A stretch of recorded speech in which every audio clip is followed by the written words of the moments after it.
Everyone, hello my dear students.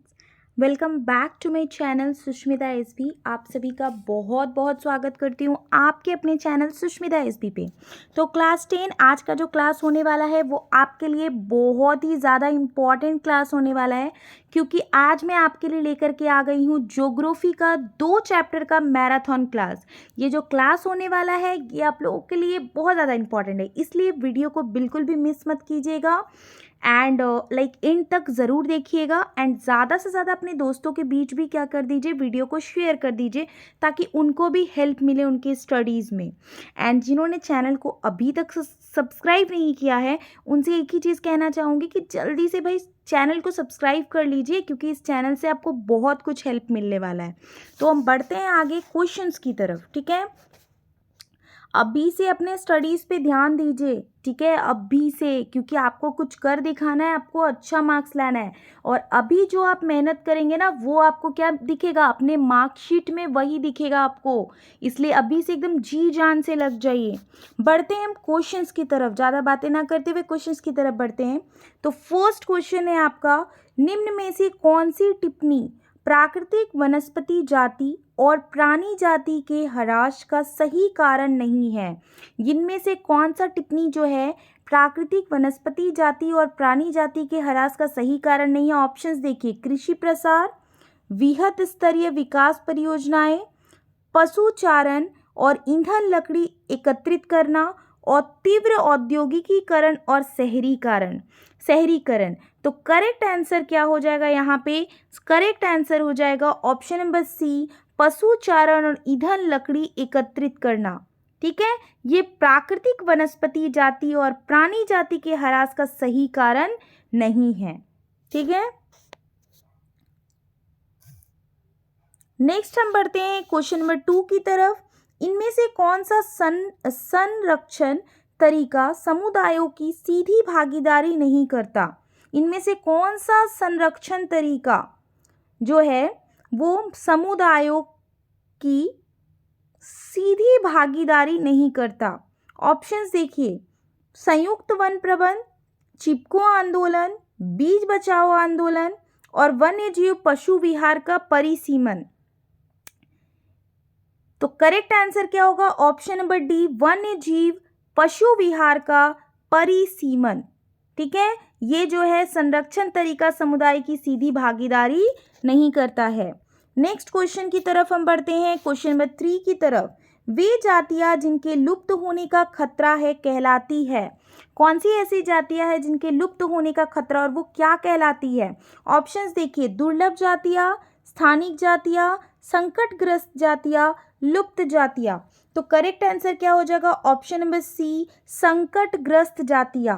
ठीक है, वो जाति जिसके लुप्त होने का खतरा है उसको क्या कहते हैं, संकटग्रस्त जातियां। नेक्स्ट क्वेश्चन है, लुप्त जाति का उदाहरण है। लुप्त जाति का उदाहरण कौन है। ऑप्शंस देखिए, नीली भेड़, एशियाई चीता, एशियाई हाथी, गेंडा। करेक्ट आंसर क्या होगा, ऑप्शन नंबर बी, एशियाई चीता। ये जो है लुप्त जाति का उदाहरण है। नेक्स्ट हम बढ़ते हैं आगे के क्वेश्चंस की तरफ। आगे जो है आपका है क्वेश्चन नंबर 5, निम्नांकित में से किस राज्य में सर्वाधिक स्थायी वन क्षेत्र है। कौन से राज्य में जो है सबसे अधिक स्थायी वन क्षेत्र है।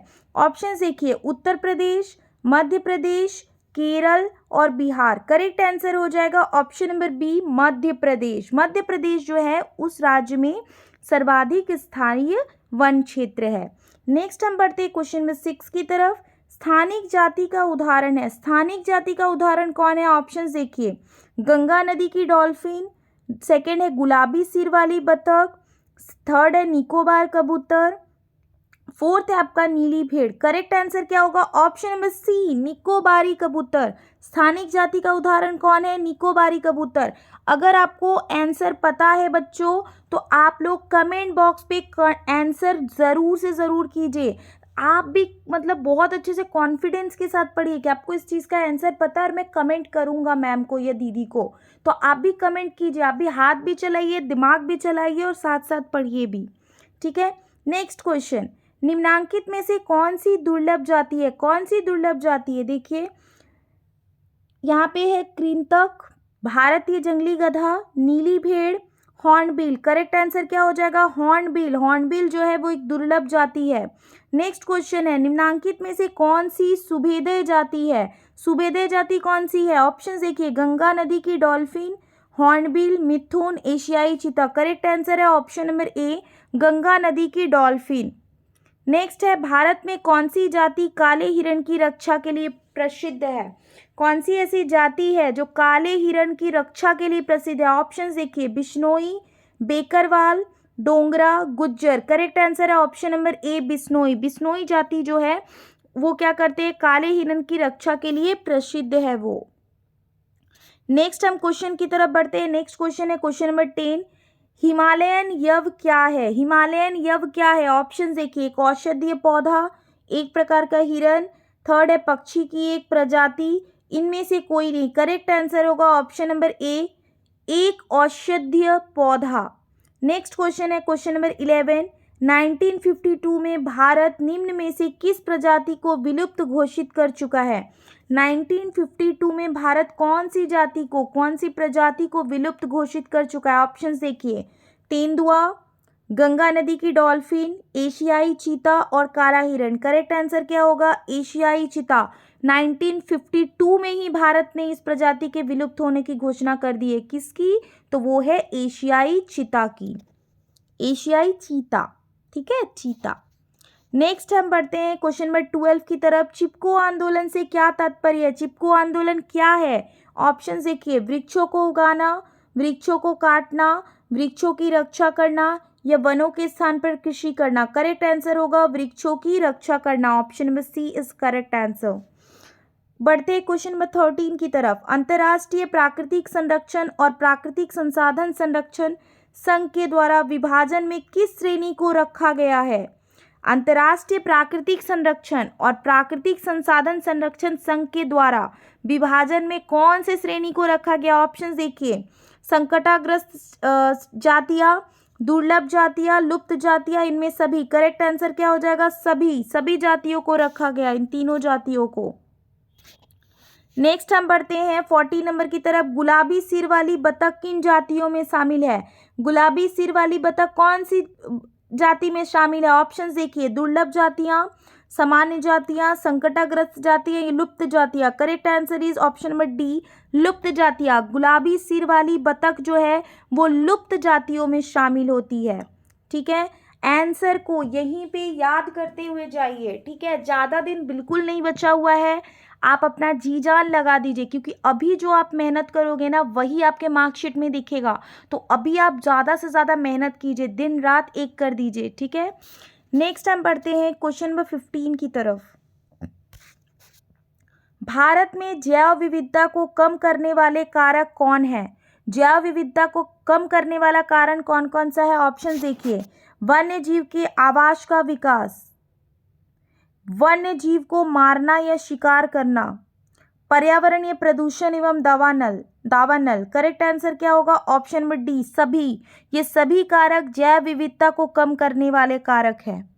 ठीक है, नेक्स्ट हम क्वेश्चन की तरफ बढ़ते हैं। नेक्स्ट क्वेश्चन है, चिपको आंदोलन किससे संबंधित है? किस चीज से संबंधित है चिपको आंदोलन? मृदा अपरदन रोकने से, वृक्षों की कटाई रोकने से, बहुउद्देश्य परियोजनाओं से, कृषि उत्पादन बढ़ाने से। करेक्ट आंसर होगा ऑप्शन नंबर बी, वनों की कटाई रोकने से। क्या हुआ था कि वनों की कटाई करने के लिए जब आए थे लोग, तो वहां पे महिलाएं जो हैं उनको एक ही चीज सूझा कि वो वृक्षों से जाके वो क्या गई, चिपक गई। इसी का नाम पड़ गया चिपको आंदोलन, ताकि लोग पेड़ों की कटाई ना कर पाए। नेक्स्ट है क्वेश्चन नंबर 17, संयुक्त वन प्रबंधन की 1988 में औपचारिक शुरुआत किस राज्य से हुई थी? कौन से राज्य से हुई थी? ऑप्शन देखिए, केरल, झारखंड, उड़ीसा, बिहार। करेक्ट आंसर है option number C, Orissa. Orissa से हुई। नेक्स्ट हम क्वेश्चन की तरफ बढ़ते हैं। क्वेश्चन नंबर 18, वन विभाग के अनुसार कुल वन क्षेत्र का 1/3 हिस्सा किस वन का है? वन विभाग के अनुसार कुल वन क्षेत्र का 1/3 हिस्सा किस वन का है? ऑप्शंस देखिए, अवर्गीकृत वन, रक्षित वन, आरक्षित वन, वन अन्य वन। करेक्ट आंसर होगा ऑप्शन नंबर बी, रक्षित वन। ठीक है, कुल वन क्षेत्र का 1/3 हिस्सा जो है रक्षित वन का है, याद कर लीजिए अच्छे से। नेक्स्ट हम क्वेश्चन की तरफ बढ़ते हैं। क्वेश्चन नंबर 19, भारत में उपलब्ध स्तनधारियों में से कितने प्रतिशत को लुप्त होने का खतरा है? कितने प्रतिशत स्तनधारी जीवों का लुप्त होने का खतरा है? ऑप्शन देखिए, 10%, 20%, 30%, 40%। Correct answer is B number हो जाएगा, ऑप्शन नंबर बी 20%, 20%। भारत में संयुक्त वन प्रबंधन कार्यक्रम किस प्रकार के वनों के प्रबंध और पुनर्निर्माण स्थानीय समुदायों की भूमिका के महत्व को उजागर करता है? ऑप्शन देखिए यहाँ पे, हरित वन, क्षरित वन, आरक्षित वन, अवर्गीकृत वन। तो करेक्ट आंसर हो जाएगा ऑप्शन नंबर बी, क्षरित वन। ठीक है, भारत में संयुक्त वन प्रबंधन कार्यक्रम किस प्रकार के वनों के प्रबंध और पुनर्निर्माण स्थानीय समुदायों की भूमिका के महत्व को उजागर करता है? तो क्षरित वन के जो स्थानीय समुदाय की भूमिका के महत्व को वो उजागर करता है। नेक्स्ट क्वेश्चन की तरफ हम बढ़ते हैं। नेक्स्ट क्वेश्चन है क्वेश्चन नंबर 21। भारतीय वन्य जीवन अधिनियम कब लागू किया गया?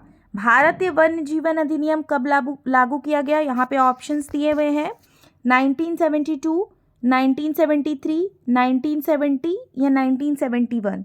करेक्ट आंसर होगा ऑप्शन नंबर ए, 1972। भारतीय वन्य जीवन अधिनियम 1972 ईस्वी को लागू किया गया। नेक्स्ट क्वेश्चन है, वनों और वन्य जीवन का संरक्षण करना आवश्यक है क्योंकि इससे क्या होगा? ऑप्शंस देखिए, पारिस्थितिकी विविधता बनी रहती है, जीवन साध्य संसाधन जल वायु और मृदा बनी रहती है, बेहतर जनन के लिए वनस्पति और पशुओं में जीनी विविधता को संरक्षण करती है। नेक्स्ट है इनमें सभी। करेक्ट आंसर हो जाएगा इनमें सभी। आगे हम बढ़ते हैं क्वेश्चन नंबर 23 की तरफ। वन्य और वन्य प्राणियों के संरक्षण के लिए किस प्रकार के वनों को सर्वाधिक मूल्यवान माना जाता है? कौन से वन को मूल्यवान माना जाता है? ऑप्शन देखिए, अवर्गीकृत, आरक्षित वन, कांटेदार वन या रक्षित वन। करेक्ट आंसर हो जाएगा रक्षित वन। इसको जो है ज़्यादा सर्वाधिक मूल्यवान वन माना जाता है। अब वन वर्ड में आंसर देने के क्वेश्चंस आ गए हैं। ठीक है, अभी तक आपको ऑप्शंस मिल रहे थे, अब वन वर्ड में आपको आंसर देना है, मतलब आपको कोई ऑप्शंस नहीं मिलेंगे।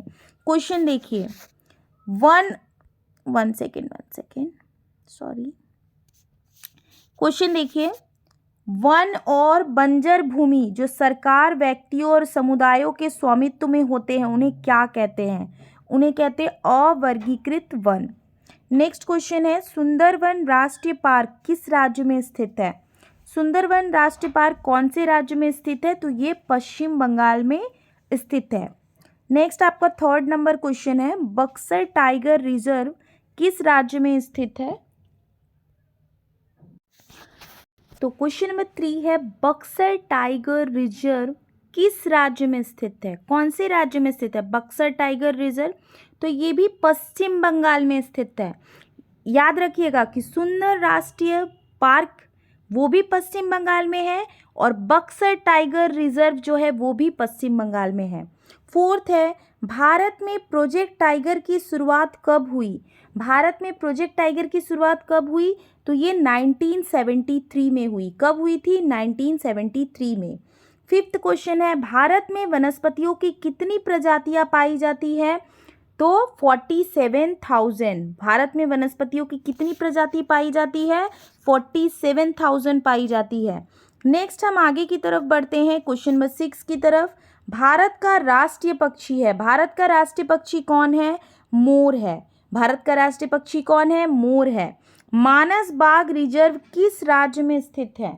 मानस बाघ जो है रिजर्व वो कौन से राज्य में स्थित है? तो वो असम राज्य में स्थित है। नेक्स्ट क्वेश्चन है क्वेश्चन नंबर 8, भारत जैव विविधता में समृद्ध देश है। विश्व की कितनी प्रतिशत उपजातियां भारत में पाई जाती हैं? तो करेक्ट आंसर क्या होगा? 8%। 8% उपजातियां भारत में पाई जाती हैं। नेक्स्ट है, सदाबहार वृक्ष चीड़ एक औषधीय वनस्पति है, यह किस राज्य में पाया जाता है? तो ये हिमाचल प्रदेश में पाया जाता है। चीड़ जो है वो कौन से राज्य में पाया जाता है? हिमाचल प्रदेश में पाया जाता है। नेक्स्ट हम क्वेश्चन की तरफ बढ़ते हैं, एक सींग वाला गैंडा भारत में किस राष्ट्रीय उद्यान में मिलता है? तो ये काजीरंगा में मिलता है। एक सींग वाला गैंडा कहाँ मिलता है? काजीरंगा में मिलता है। नेक्स्ट क्वेश्चन है, एशियाई सिंह का प्राकृतिक आवास किस राष्ट्रीय उद्यान में है? एशियाई सिंह का प्राकृतिक आवास किस राष्ट्रीय उद्यान में है? तो ये गिर में है। नेक्स्ट, कार्बेट राष्ट्रीय उद्यान किस राज्य में स्थित है? उत्तरांचल में। ये सब एकदम याद कर लेना, आपको कंठस्थ कर लेना है कि कौन सा उद्यान, कौन सा प्राकृतिक आवास किस चीज का कहाँ पे है। तो कार्बेट राष्ट्रीय उद्यान जो है वो उत्तरांचल में है। उसके बाद है सरिस्का वन्य जीव पशु विहार किस राज्य में स्थित है? तो ये राजस्थान में है। कहाँ पे है ये? राजस्थान में। नेक्स्ट क्वेश्चन है पेरियार बाघ रिजर्व किस राज्य में स्थित है? केरल में है। पेरियार बाघ रिजर्व कौन से राज्य में स्थित है? तो ये केरल में है। नेक्स्ट क्वेश्चन नंबर 15 की तरफ बढ़ते हैं। सबसे अधिक मूल्यवान कौन सा वन माना जाता है? सबसे अधिक मूल्यवान कौन से वन को माना जाता है? आरक्षित वन को। किस वन को माना जाता है? आरक्षित वन को। तो नेक्स्ट चैप्टर की तरफ अब हम बढ़ते हैं, जल संसाधन। इस चैप्टर का सबसे पहले हम लोग ऑब्जेक्टिव क्वेश्चंस देखेंगे, उसके बाद हम लोग क्या है, वन वर्ड आंसर देखेंगे। ठीक है, कि आपको कोई भी ऑप्शंस नहीं होगा, आपको सिर्फ आंसर बताना है। आप लोगों को अगर क्लास अच्छी लगती है या फिर कहीं पे भी कोई डाउट होता है तो आप लोग कमेंट बॉक्स पे कमेंट कर सकते हैं। ठीक है, और बहुत अच्छे से स्टडी पे फोकस कीजिए। जब आपकी क्लास आती है आप बिल्कुल अच्छे से बैठ करके उस क्लास को कीजिए। अगर आपको याद नहीं होता है आप 2 बार 3 बार उस वीडियो को देखिए, या फिर आप कॉपी में कहीं पे उसको नोट डाउन कर लीजिए, नोट्स बना लीजिए। जिस तरीके से आपको याद होता है आप उस तरीके से याद कीजिए। ठीक है, तो बढ़ते हैं हम क्वेश्चंस की तरफ। फर्स्ट क्वेश्चन है आपका, धरातल का कितना भाग जल से ढका हुआ है? धरातल का कितना भाग जल से ढका हुआ? ऑप्शंस देखिए, 1/4, 2/4, 3/4, इनमें से कोई नहीं। करेक्ट आंसर हो जाएगा आपका 3/4। धरातल का 3/4 भाग जो है वो जल से ढका हुआ है। नेक्स्ट हम बढ़ते हैं क्वेश्चन नंबर 2 की तरफ। निम्नांकित में से जल की खराब गुणवत्ता का कारण नहीं है। कौन जो है जल की खराब गुणवत्ता का कारण नहीं है? ऑप्शंस देखिए, असमान वितरण, औद्योगिक अपशिष्ट, रसायन, कीटनाशक। करेक्ट आंसर है ऑप्शन नंबर ए, असमान वितरण। ये जल की गुणवत्ता का कारण, खराब गुणवत्ता का कारण नहीं है। बाकी सब के सब वो जल की खराब गुणवत्ता का कारण है, क्योंकि औद्योगिक जो अपशिष्ट है वो जल को क्या करेगी? दूषित करेगी। रसायन भी जल को दूषित करेगी और कीटनाशक भी जल को क्या करेगी? दूषित करेगी। नेक्स्ट क्वेश्चन की तरफ हम बढ़ते हैं। नेक्स्ट क्वेश्चन है, किसने कहा है कि बांध आधुनिक भारत के मंदिर है? किसने ये कहा है? ऑप्शन देखिए, सुभाष चंद्र बोस, महात्मा गांधी, भीमराव अंबेडकर और जवाहरलाल नेहरू। तो करेक्ट आंसर हो जाएगा option number D, Jawaharlal Nehru. Jawaharlal Nehru ने ये कहा है कि बांध जो है वो आधुनिक भारत के मंदिर है। नेक्स्ट हम बढ़ते हैं क्वेश्चन नंबर 4 की तरफ। क्वेश्चन नंबर 4 क्या है? राज्य का नाम बताए जहां हर घर में छत वर्षा जल संग्रहण ढांचा बनाना आवश्यक है। उस राज्य का नाम बताना है जहां पे छत में वर्षा जल संग्रहण ढांचा बनाना आवश्यक है। ऑप्शंस देखिए, तमिलनाडु, केरल, गोवा, सिक्किम। तो करेक्ट आंसर होगा option number A, Tamil Nadu. Next question की तरफ हम बढ़ते हैं। नेक्स्ट क्वेश्चन है क्वेश्चन नंबर 5, किस राज्य में विश्व की सर्वाधिक वर्षा होती है? किस राज्य में पूछा है आपको। ठीक है, तो किस राज्य में विश्व की सर्वाधिक वर्षा होती है? ऑप्शंस देखिए, असम, मणिपुर, मेघालय और हिमाचल प्रदेश। तो करेक्ट आंसर होगा option number C, Meghalaya. Meghalaya में जो है विश्व की सर्वाधिक वर्षा होती है।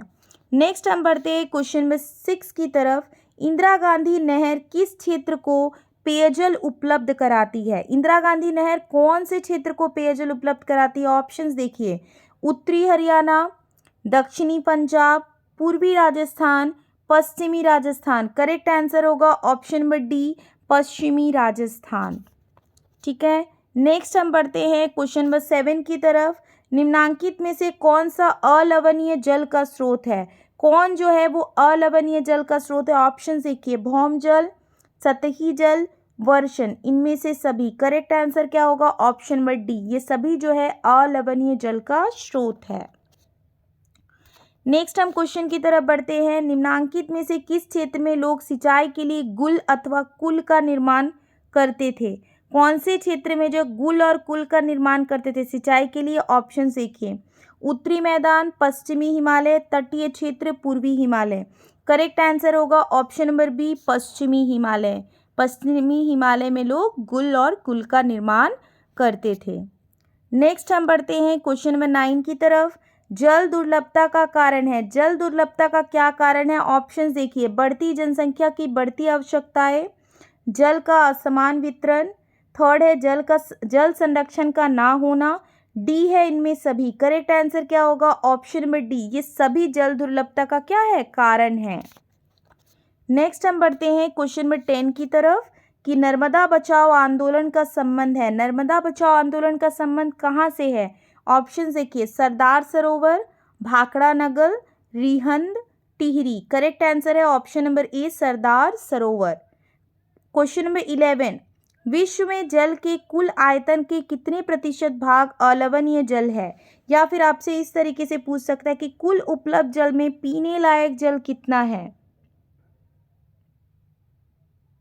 तो ऑप्शंस देखिए, 2.5, 1.5, 7.5, 10.5। करेक्ट आंसर होगा 2.5। देखिए कितना कम जल है ना, तो इस जल को, इसीलिए आपका ये कर्तव्य है कि आप इस जल को अच्छे से यूज़ करें, इसको बर्बाद बिल्कुल भी ना करें।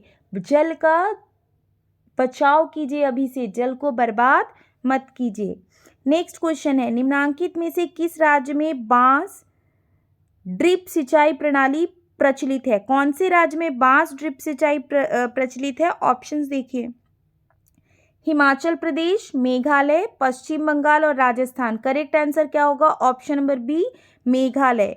30 नंबर क्वेश्चन, इनमें से किस नदी पर बहुउद्देशीय नदी परियोजना नहीं है?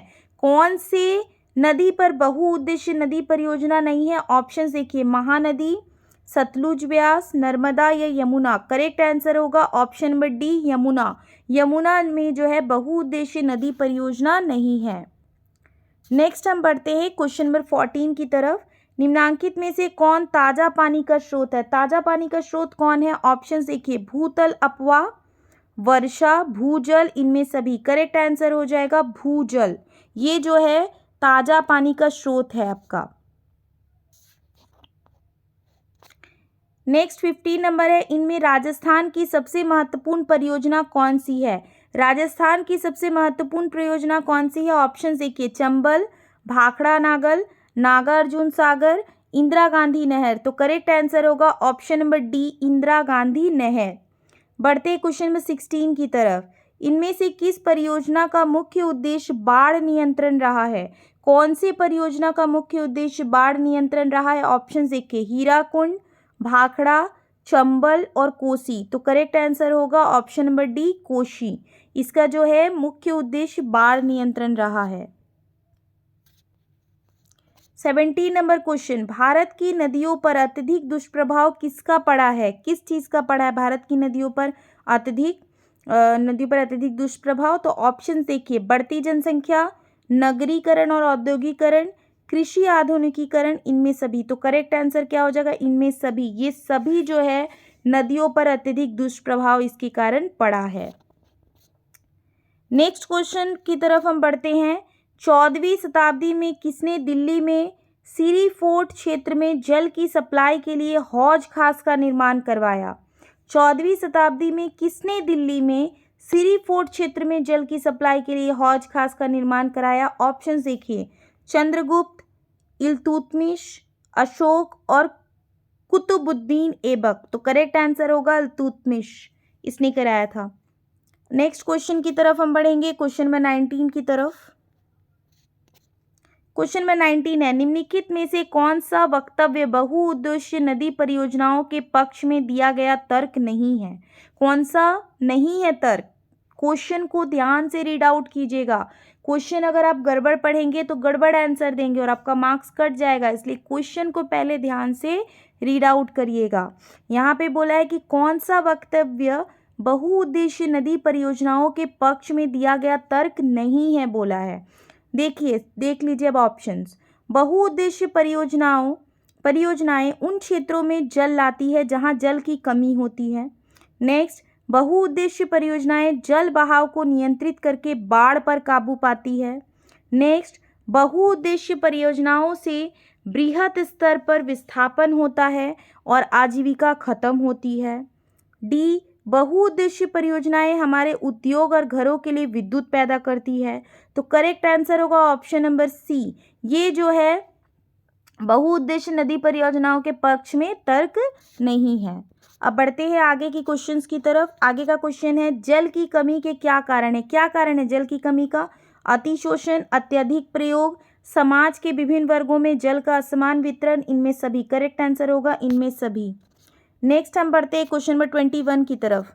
पश्चिमी राजस्थान में वर्षा जल संग्रहण की रीति किस कारण से कम हो रही है? कौन से कारण से कम हो रही है? ऑप्शन देखिए, वर्षा नियमित होने से, इंदिरा गांधी नहर से बारहमासी जल सुविधा से, भूमिगत जल स्तर में कमी हो जाने से, इनमें कोई नहीं। करेक्ट आंसर हो जाएगा option number B, Indira Gandhi नहर से बारहमासी जल सुविधा से। ठीक है, नेक्स्ट क्वेश्चन है आपका क्वेश्चन नंबर 22। सिंचाई ने कई क्षेत्रों में निम्नांकित में से किसे परिवर्तित कर दिया है? सिंचाई ने कई क्षेत्रों में किस चीज को परिवर्तित कर दिया? ऑप्शन देखिए, फसल प्रतिरूप, वन प्रतिरूप, मछली पालन, इनमें कोई नहीं। करेक्ट आंसर क्या होगा? ऑप्शन नंबर ए, फसल प्रतिरूप। नेक्स्ट हम बढ़ते हैं क्वेश्चन नंबर 23 की तरफ।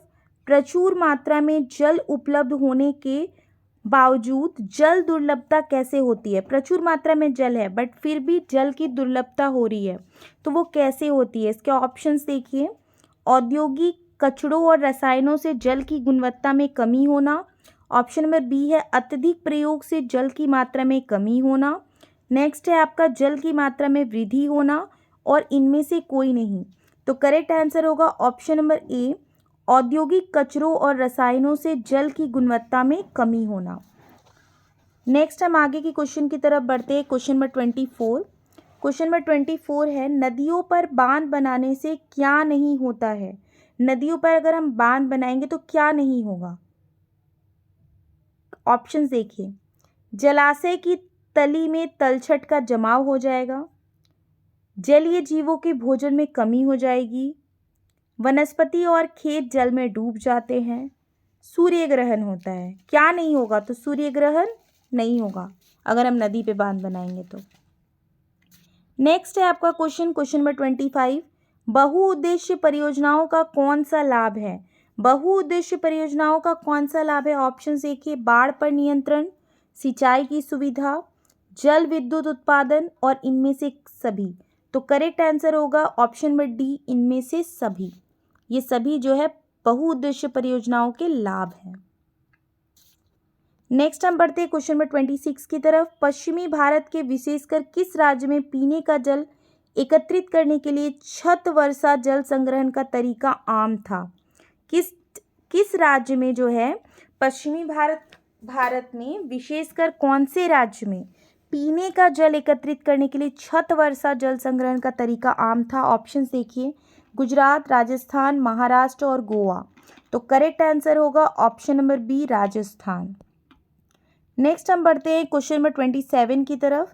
क्वेश्चन नंबर 27 है, वर्तमान समय में भारत में कुल विद्युत का लगभग कितना प्रतिशत भाग जल विद्युत से प्राप्त होता है? अभी के समय में भारत में कुल विद्युत का कितना प्रतिशत भाग जल विद्युत से प्राप्त होता है? ऑप्शन देखिए, 28%, 26%, 24% और 22%। तो करेक्ट आंसर क्या हो जाएगा? Option number D, 22%। आगे हम देखते हैं क्वेश्चन नंबर 28। नर्मदा बचाओ आंदोलन का नेतृत्व किसने किया था? नर्मदा बचाओ जो आंदोलन हुआ था उसका नेतृत्व किसने किया था? ऑप्शन देखिए, वृंदा करात, मेधा पाटेकर, सोनिया गांधी और मायावती। करेक्ट आंसर होगा मेधा पाटेकर। इसने जो है नर्मदा बचाओ आंदोलन का नेतृत्व किया था इन्होंने। नेक्स्ट है क्वेश्चन नंबर 29। कौन सी परियोजना सतलुज ब्यास बेसिन में जल विद्युत उत्पादन और सिंचाई दोनों के काम में आती है? दोनों के काम में कौन सा आएगा? तो ऑप्शंस देखिए यहाँ पे, दामोदर घाटी परियोजना, भाखड़ा नागल परियोजना, ब्यास परियोजना, हीराकुंड परियोजना। करेक्ट आंसर होगा option number B, Bhakra Nangal परियोजना।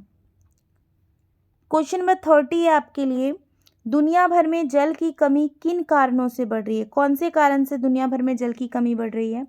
ऑप्शन है सूखा, सिंचाई की बढ़ती मांग, जल की व्यर्थ बर्बादी, इनमें से सभी। तो करेक्ट आंसर होगा इनमें से सभी। ये सभी कारण हैं जिसकी वजह से जल की जो है कमी बढ़ रही है हर जगह पे। नेक्स्ट हम बढ़ते हैं क्वेश्चन नंबर 31 की तरफ। 31 नंबर क्वेश्चन है, प्रचुर मात्रा में जल उपलब्ध होने के बावजूद जल किन कारणों से प्रदूषित और मानव उपयोग के लिए खतरनाक बनते जा रहा है? किस कारण से बढ़ रहे हैं? ऑप्शन देखिए, घरेलू और औद्योगिक अपशिष्टों के मिलने से, रसायनों के अधिक प्रयोग से, कीटनाशकों और कृषि में प्रयुक्त उर्वरकों के उपयोग से, इनमें सभी। करेक्ट आंसर क्या हो जाएगा? इनमें सभी। ये सभी कारण हैं जिसकी वजह से क्या हो रहा है, मतलब जल जो है वो प्रदूषित हो रहा है और अब धीरे धीरे जल की कमी होते जा रही है। नेक्स्ट हम बढ़ते हैं क्वेश्चन नंबर 32 की तरफ। निम्नलिखित में से कौन सुमेलित नहीं है? कौन सुमेलित नहीं है वो बताना है आपको। यहाँ पे दिया हुआ देखिए, महानदी हीराकुंड परियोजना, टांका भूमिगत जल टैंक, इल्तुतमिश हौज खास, गंगा भाखड़ा नगल परियोजना। कौन नहीं है? तो यहाँ पे ऑप्शन नंबर डी जो है वो सुमेलित नहीं है, गंगा भाखड़ नागल परियोजना। अब बढ़ते हैं one word question like answer की तरफ। ठीक है, एक वर्ड में आपको आंसर देना है, यहाँ पे आपको कोई ऑप्शंस नहीं रहेंगे। फर्स्ट क्वेश्चन है, नागार्जुन सागर बांध किस नदी पर स्थित है? Important question. नागार्जुन का जो सागर बांध है वो कौन से नदी पर स्थित है? तो ये इसका आंसर क्या हो जाएगा? कृष्णा। नागार्जुन सागर बांध जो है वो कृष्णा नदी पर स्थित है। नेक्स्ट क्वेश्चन, भारत में कुल विद्युत उत्पादन का लगभग 22% किससे प्राप्त होता है? करेक्ट आंसर होगा जल विद्युत से प्राप्त होता है। जल किस प्रकार का संसाधन है? तो ये एक नवीकरणीय संसाधन है। जल किस प्रकार का संसाधन है? नवीकरणीय संसाधन है। नेक्स्ट क्वेश्चन, राजस्थान में छत वर्षा जल संग्रहण को क्या कहा जाता है? टांका कहा जाता है। क्या कहा जाता है? टांका। विश्व में जल के कुल आयतन का कितने प्रतिशत भाग महासागरों में पाया जाता है? तो 96.5% भाग जो है वो महासागरों में पाया जाता है जल का। दामोदर नदी घाटी परियोजना किस राज्य में स्थित है? कहाँ पे स्थित है? ये झारखंड में स्थित है। दामोदर नदी घाटी परियोजना किस राज्य में स्थित है? तो ये झारखंड राज्य में स्थित है। नेक्स्ट क्वेश्चन है, सरदार सरोवर बांध से कौन सा राज्य प्रभावित होता है? कौन सा राज्य प्रभावित होता है? गुजरात प्रभावित होता है। इसको अच्छे से याद कर लीजिए। टांका क्या होता है? तो पीने के पानी को संग्रहित करने का भूमिगत टैंक जो होता है उसको क्या कहते हैं? टांका कहते हैं। नेक्स्ट क्वेश्चन, सन 2025 तक कितने लोगों को जल की कमी झेलने की भविष्यवाणी की गई है? करेक्ट आंसर होगा 20 करोड़। 2025 तक कितने लोगों को जल की कमी झेलने की भविष्यवाणी की गई है? तो 20 करोड़ लोगों को जो है वो जल की कमी झेलने की भविष्यवाणी की गई है। नेक्स्ट क्वेश्चन है, टिहरी बांध का निर्माण किस नदी पर हुआ है? तो टिहरी बांध का निर्माण जो है वो भागीरथी नदी पर हुआ है। हीराकुंड बांध किस नदी पर है? तो ये महानदी पर है हीराकुंड बांध। भाखड़ा नागल बहुउद्देशीय योजनाओं का निर्माण किस नदी पर हुआ है? तो ये सतलुज नदी पर हुआ है। नेक्स्ट हम बढ़ते हैं आगे के क्वेश्चंस की तरफ। सरदार सरोवर परियोजना किस नदी से संबंधित है? तो ये नर्मदा नदी से संबंधित है। भारत में सिंचाई के मुख्य कितने साधन हैं? भारत में जो सिंचाई होती है उसके कितने साधन हैं? मुख्य कितने साधन हैं? तो यहाँ पे करेक्ट आंसर हो जाएगा 3। महानदी किस राज्य से होकर गुजरती है? तो महानदी उड़ीसा से होकर गुजरती है। कहाँ से होकर गुजरती है? उड़ीसा से होकर गुजरती है। तो जितने भी सारे क्वेश्चंस आप लोगों के साथ मैंने अभी डिस्कस किया, ये सारे के सारे क्वेश्चंस जो है आप लोगों के लिए very very very important question है। इन क्वेश्चंस को बहुत अच्छे से लर्न कर लीजिए ताकि एक भी क्वेश्चन आपसे एग्जाम में मिस ना हो। एंड जिन्होंने चैनल को अभी तक सब्सक्राइब नहीं किया है वो जल्दी से चैनल को सब्सक्राइब करें, बेल बटन को ज़रूर प्रेस कर ले ताकि जब भी कोई वीडियो अपलोड हो तो आपके पास नोटिफिकेशन ज़रूर जाए। एंड अपने दोस्तों के बीच भी ज़्यादा से ज़्यादा शेयर कर दीजिए। एंड अगर आपको वीडियो पसंद आ रही है तो लाइक करना बिल्कुल भी ना भूलें। तो मिलते हैं नेक्स्ट वीडियो पे।